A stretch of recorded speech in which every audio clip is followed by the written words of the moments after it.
Ladies and gentlemen, it's a pleasure to be with you this afternoon to talk about our infrastructure investments here in Canada, and in particular, why this should be an asset class that all pension plans should strive to have in their portfolio.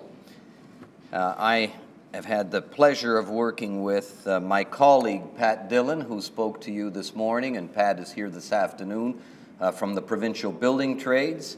And also with us from Fengate Capital, that is the investment arm for LiUNA's pension plan, is Pranav Pandya, who is the Vice President of Finance and Operations for Fengate, and Pranav is here with us as well this afternoon.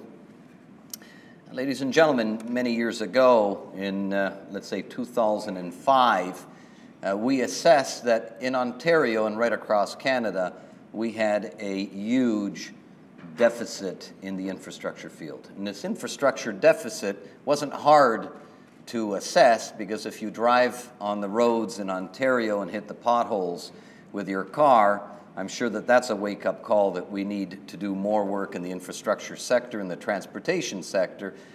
And if you drive underneath the expressway that you came in here on the Gardiner this morning, all you have to do is look up when you're underneath the Gardiner, and you can assess very quickly that infrastructure is deteriorating at a much faster rate than we, quite frankly, can replace it.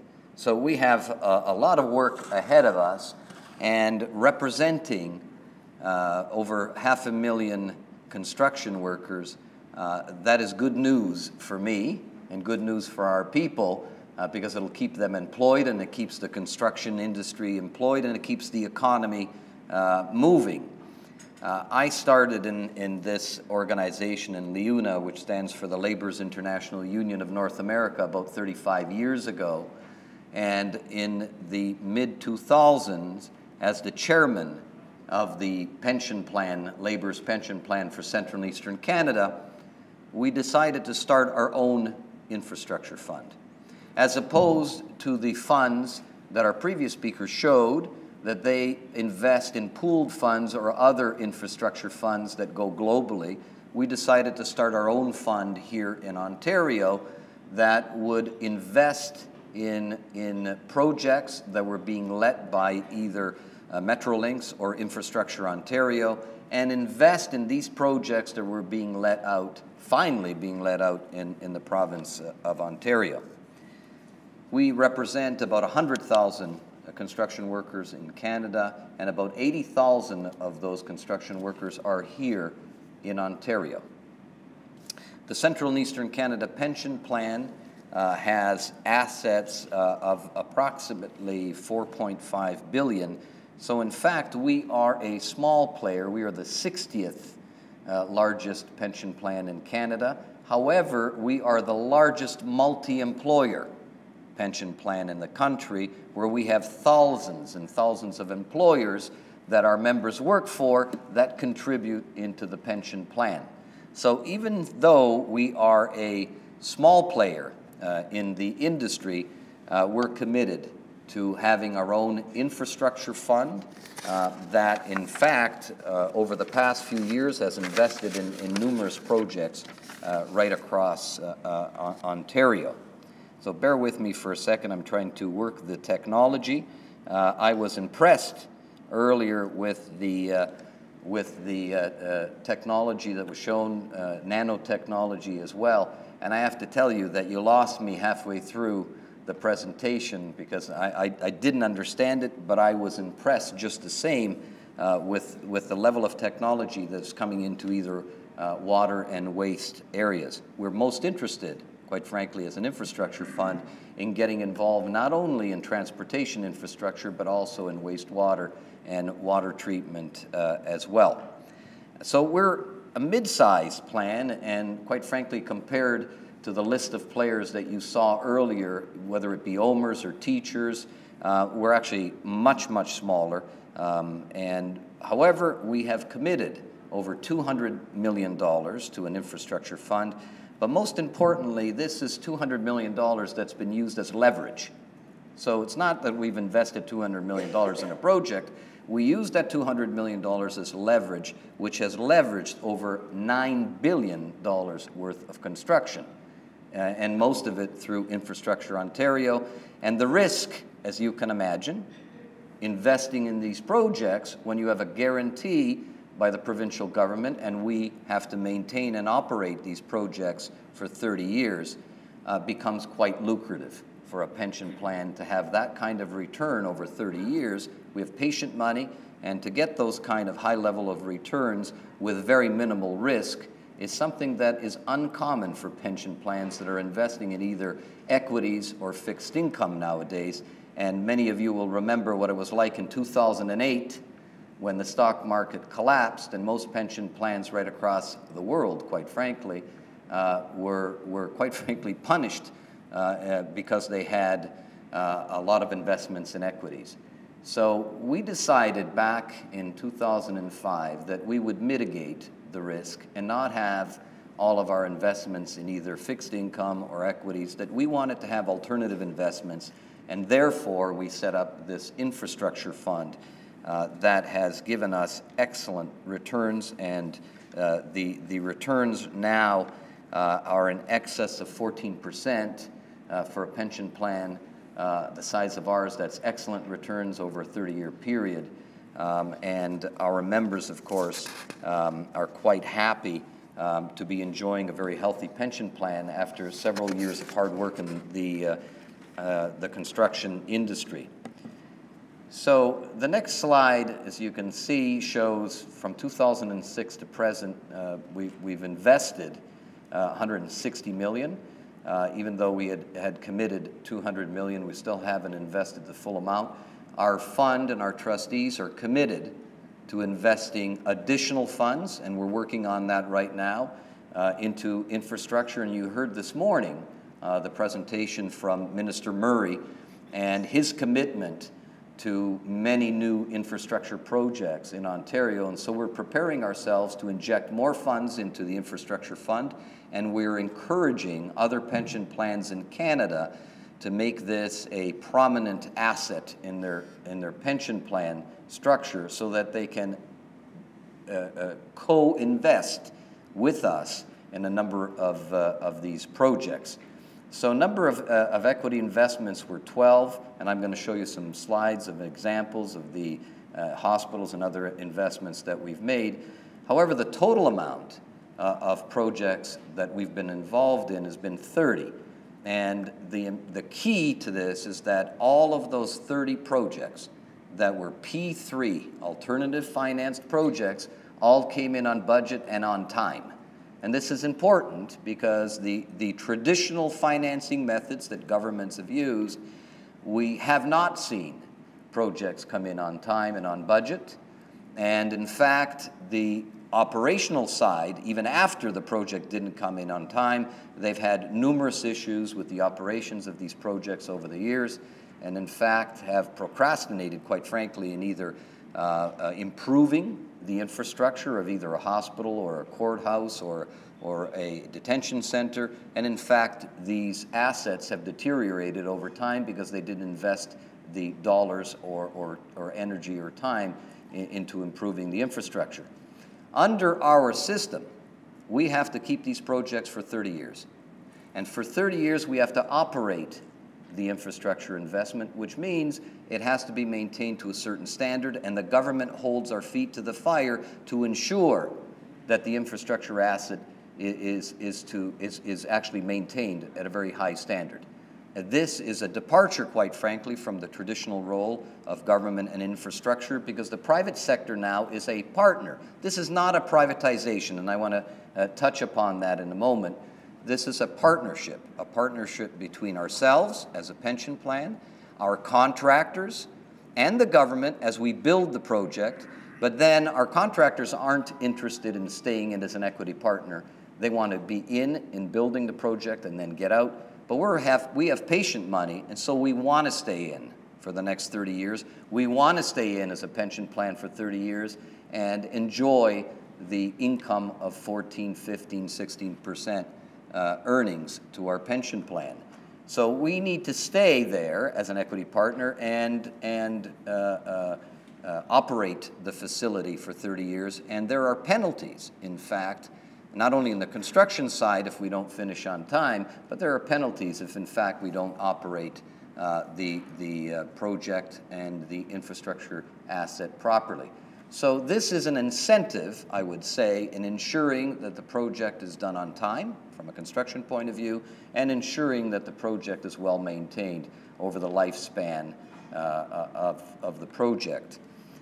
We're not only putting our own members and construction workers to work, but many others, many of the mechanical trades, many other construction trades as well, and this continues to prop up the construction economy and the economy of Ontario and Canada as well. So this is a very large project. It has a total construction cost of close to $1 billion, very large hospital. However, our investment as a pension plan was only $10 million. So our $10 million has leveraged the $1 billion project that gives us a return of an excess of probably 14 to 15%. We're quite pleased with those kind of returns. The next project is St. Joseph's Regional Mental Health Center, another very large project where we invested only $10 million into the project and leveraged close to $400 million worth of construction. It created more than 200 construction jobs daily and is going to be a LEED certified structure which gives a lot of prominence to our investment. We've invested in so many other areas as well, and I would like to mention that, in fact, we have a very prominent investment, and we're one of the major investors in Harrison Hydro in British Columbia. And Harrison Hydro, being a hydro plant and very lucrative, is giving LiUNA's infrastructure fund a 26% return. So we're quite happy with the returns that we're getting. They have far exceeded the equity markets, the stock market, and the bond market. And we encourage all pension plans right throughout Canada to make infrastructure and work with P3s, in fact, an asset in their pension plans. I want to conclude with a couple of points. And this is an asset that has given the workers, the construction workers, especially here in Ontario, an opportunity to work on their own projects, which gives an incredible sense of pride that their union and their pension plan is investing in projects that they're working on. Going back to the start of this infrastructure program, which is not long ago, I mean, you're talking 7, 8 years ago, we started this plan, and it has been highly, highly successful. This is the only pension plan in the country that has its own infrastructure fund and has directly worked together with our contractors on bidding in consortiums. And it's exciting. We have been bidding, for instance, on the Eglinton subway line, which is going to be a very large multi-billion-dollar project here in Toronto. And we are one of the bidders with a consortium of contractors as well. And we are hopeful that we are going to be the winning bid, and that should be announced quite soon. So what we've created here is a win-win situation where the government, quite frankly, has an opportunity to fast-track the amount of infrastructure projects that they can get off the ground in a relatively short period of time, as opposed to the old traditional system where they would only be able to effectuate a conclusion on only a few construction projects a year. With Metrolinx and Infrastructure Ontario, they've been able to produce a number of infrastructure projects in a very short period of time because of the public-private partnerships, the P3s, that have allowed for this to happen in a relatively short period of time. As you heard the Minister this morning, there will be many other projects that are be released from Infrastructure Ontario and the Ontario government, and we're hopeful that these will be P3s, and under the alternative form of finance format that they have come out with, we're hopeful that our fund will once again get the lion's share of these infrastructure projects. So one of the questions that was asked to me earlier is why haven't a number of the other pension plans right across Canada invested in these kind of infrastructure projects here at home?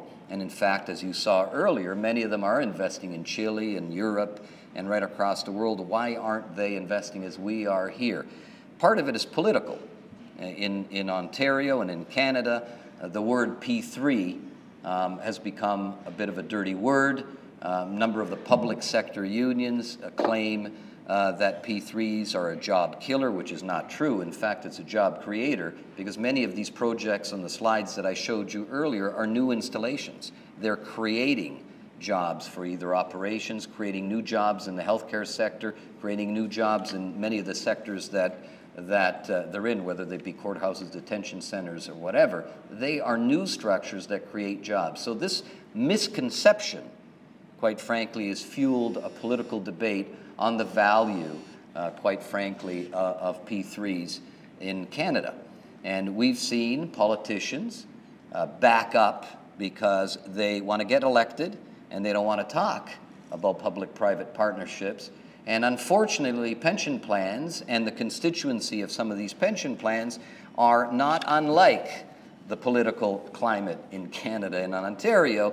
A lot of these pension plans are either public sector pension plans, like OMERS, which is a gigantic pension plan that has public sector workers working for it, and they don't like P3s. So what they've done, in fact, they've opted to invest in P3s in other countries, but not much investment here at home because of the political landscape in this country. So politics, quite frankly, and I'm sure many of you will agree, whether you're in India and whether you're in Canada, sometimes hinders our ability to move forward and hinders our ability to make progress, quite frankly, as quickly as we would like it to. Why isn't our pension plan investing in India? Would be another, I think, interesting question, one that was asked of me in the hallway earlier. And we're not, quite frankly, large enough as an infrastructure fund to move outside of our borders. Lately, we gave Fengate Capital our mandate to move into the United States as a first step, and they, in fact, are looking at some very interesting transportation infrastructure projects in Texas and in Los Angeles and in Arizona. And we will probably be investing in some of the infrastructure projects in the U.S. because the U.S. is rebounding very quickly, and we want to be a part of the infrastructure rebound in their economy in the States. Once we've established ourselves there, then only time will tell on whether or not we can make the leap to countries like India, which are gigantic infrastructure markets. We would love to have the opportunity to partner with many of the contractors that you saw on the slides earlier that do invest, in fact, in India and other markets around the world. So I want to take the opportunity to thank you for inviting me here today and expressing our success, if I can put it that way, in infrastructure investing through our pension fund assets. And I encourage all other pension plans in Canada to do the same, because the returns are exceptional and stellar. So thank you again, ladies and gentlemen, for having me here. Thank you.